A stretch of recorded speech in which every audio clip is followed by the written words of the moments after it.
JNV का episode 8 मैंने देख लिया है और बहुत सारी चीज़ें हमारे दिमाग में क्लियर हो गई है। साथ ही कुछ और चीज़ें भी हमें देखने को मिली, आइए उन पर बात करते हैं। जहां इस एपिसोड की शुरुआत होती है 1967 से, जहां पर हमें दिखाया गया था कि लैब में आग लग गई है और वहां पर हमें सीधा देखने को मिलता है थॉमस, जो कि आग के लपटों के अंदर चारों तरफ से बीच में बैठा है। और जैसा कि मैंने एपिसोड 7 के ब्रेकडाउन में ही बोल दिया था कि भाई वो वहां पर पड़े इंजेक्शन लेगा, वही हुआ गाइज। उस आग के बीच में उसे इंजेक्शन मिल जाता है और वो अपने में ठोक लेता है और इंजेक्शन ठोकने के बाद में वो सर्वाइव कर जाता है और बच जाता है, बस उसकी बॉडी जली हुई होती है। और उसके बाद में हमें दिखाया जाता है कि भाई अब वो नॉर्मल लाइफ में आ गया है और वो कितना ज़्यादा खुश है, खाता पीता है, वाइन वगैरह पीता है। और उसके बाद में उसके पास हमें देखने को मिलती है सेज। और याद होगा 2-3 एपिसोड पहले ही हमें पता चलता है कि सेज और साइफर दोनों मिलकर एक प्लान बना रहे हैं, बट लेकिन उस प्लान का रिव्यू अभी तक नहीं किया इन लोगों ने। और उसके बाद में सेज थॉमस को बोलती है कि मैं चाहती हूँ कि हम दोनों आगे चल के अपने प्लान को एग्जीक्यूट करें और साथ ही मैं तुम्हें होमलैंडर से इंट्रोड्यूस भी करवा दूँ। पर लेकिन थॉमस के माइंड में तो कुछ और ही चल रहा होता है, क्योंकि हमें पता भी चलता है ना कि भाई थॉमस का जो एक्चुअली के अंदर मोटो था वो ये था कि जितने भी नॉर्मल मतलब कि कमज़ोर सूप है वो सारे मर जाएं, जो स्ट्रॉन्ग सूप है वही बचें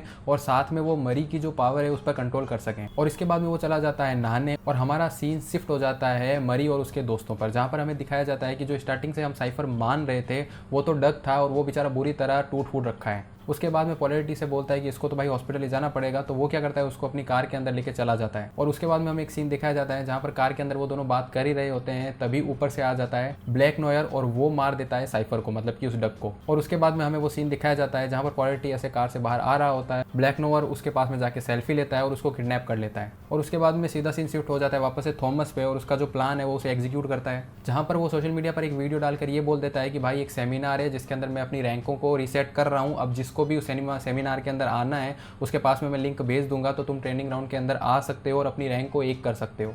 तो सारे स्टूडेंट लग जाते हैं, बट लेकिन मैरी और उसकी टीम ये चाहती है कि उस ट्रेनिंग ग्राउंड में कोई भी ना जाए, क्योंकि वहाँ पर जान का खतरा है। तो वो लोग अपनी जितनी भी मेहनत होती है वो इधर उधर से करते हैं और कुछ लोगों को वहाँ जाने से रोक भी लेते हैं। पर बाकी कुछ स्टूडेंट्स ऐसे भी होते हैं जिनको थोड़ी बहुत चुल होती है, पर लेकिन वो लोग क्या करते हैं उस ट्रेनिंग ग्राउंड्स के अंदर चले जाते हैं। और फिर हमें वही देखने को मिलता है कि वहाँ पर थॉमस अपनी शक्तियों का यूज़ करता है, सभी को एक एक करके कंट्रोल करता है और एक दूसरे को मरवा देता है। और उसके बाद में वो थक जाता है, ऊपर जाता है, ऊपर उसे सेज मिलती है। सेज बोलती है कि भाई साहब तुम ये क्या कर रहे हो, बसड़ वाली चीज़ें। पर लेकिन थॉमस तो अपने ही प्लान के अंदर चल रहा होता है, वो उसकी बातें नहीं सुन रहा होता है, तो सेज वहाँ से चली जाती है। और उसके बाद में वो वहाँ से जाकर सीधा मिलती है पोलैरिटी से, जहाँ पर उसको रख रखा होता है, पता नहीं किडनैप कर रखा होता है या रख रखा होता है, वहाँ पर जाती है। और वहाँ पर जाके उन दोनों की थोड़ी बहुत संवाद होती है कि भाई साहब तुमने देखा कि मेरी की पावर कितनी बढ़ गई थी, तुम्हारा भी हाथ दूज रहा था, तुम्हें भी उसने सही कर दिया, तो उसकी पावर कितनी ज़्यादा हाई हो गई है, ये फलाना धिमकाना बोल बाल के वो वहाँ से निकल जाती है। जैसे वो वहाँ से निकलती है तो पोलैरिटी गौर करता है कि उसका जो गेट है वो वाला वो थोड़ा सा खुल रखा है, तो वो वहाँ से भाग जाता है। पर लेकिन उसको देखते हुए मेरे को एक दिमाग में ख्याल आया कि भाई सेज जो लड़की है ना, वो स्टार्टिंग से ही द बॉयज़ के सीजन से ही हमें ऐसी दिखाई जाती है कि भाई बहुत ज़्यादा इंटेलिजेंट है, हर चीज़ का उसको पता होता है, फिर वो इतनी बड़ी गलती कैसे कर सकती है कि गेट को खुला छोड़ जाए। इसके बारे में मेरे को शक होता है, क्योंकि मेरे को भी ऐसा लगता है कि उसको भी पता चल गया होगा कि भाई थॉमस तो मेरी बात मानने वाला है नहीं, जैसे ही वो सही हुआ है तो अपने रूप दिखाने लग गया है, तो वो ऐसी चाहती है कि पोलैरिटी एक ऐसा बंदा है जो उसके कंट्रोल में नहीं आता है, जो उसको मार सकता है। तो इसलिए मेरे को लगता है कि वो उसका दरवाज़ा खोल के ही चली जाती है। इसका जवाब अगर आप लोगों के पास में तो प्लीज़ नीचे कमेंट करके बताना। बाकी अब अपन आगे चलते हैं। और उसके बाद में हमें दूसरा सीन ये दिखाया जाता है कि मारी और उसकी टीम एक प्लान बनाती है कि भाई थॉमस को कैसे रोका जाए, और वो उस प्लान को एग्जीक्यूट करती है और उसके अंदर काफ़ी हद तक कामयाब भी हो जाती है। और जो भी स्टूडेंट्स वहाँ पर होते हैं उनको वो बचा तो लेती है, पर लेकिन वो और उसके दोस्त वहीं पर रहते हैं ताकि उस थॉमस को मार पाएँ। पर थॉमस हमारा बहुत ज़्यादा होशियार होता है, तो वो क्या करता है मरी पर ही कंट्रोल कर लेता है।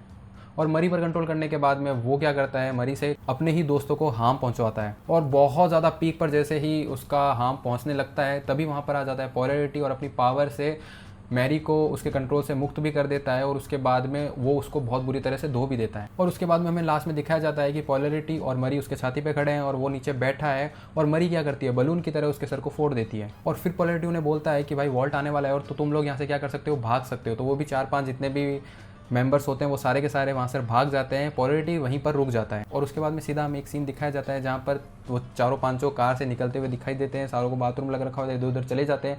तब वहाँ पे आ जाती है स्टारलाइट, और स्टारलाइट वहाँ पर आके उन लोगों को एक ऑफर देती है कि तुम लोग हमारी टीम के अंदर शामिल हो सकते हो। और यहीं पर हमारा जेनवी का पूरा सीजन खत्म हो जाता है, जो कि मेरे को थोड़ा सा डर लगा, क्योंकि मेरे को ये उम्मीद थी कि वहाँ पर हमें होमलैंडर देखने को मिलेगा, पिछली बार की तरह एकदम तबाही तो भी मचा देगा वो। पर ऐसा कुछ भी नहीं देखने को मिला। हाँ, आगे की बहुत सारी चीज़ें हमें पहले से ही बता दी गई है कि भाई अब जो भी सीज़न आने वाले हैं, चाहे वो द बॉयज़ के हो या फिर जेनवी के हो, और इनके अंदर हमें क्रॉसओवर्स देखने को मिलने वाले हैं। और इस बार जो भी द बॉयज़ का सीज़न आएगा उसके अंदर मेरे को लग रहा है 110% ये जेनवी के कैरेक्टर जरूर उसके अंदर दिखेंगे। और इस सीज़न को ख़त्म होते होते मेरे को एक सवाल बहुत बड़ा ये माइंड में रह गया कि भाई जो सेज और साइफर का प्लान था ना, वो तो पूरा का पूरा हमें रिवील ही नहीं किया गया। मतलब सेज ने बताया ही नहीं कि उसका प्लान था क्या, वो करना क्या चाहती थी, कुछ भी नहीं पता चला।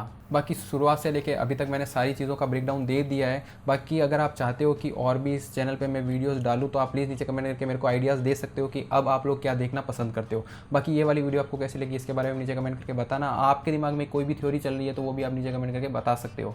बाकी आज की वीडियो में इतना ही था। वीडियो पसंद है तो वीडियो को लाइक करना। मैं चलता हूँ, बाय बाय।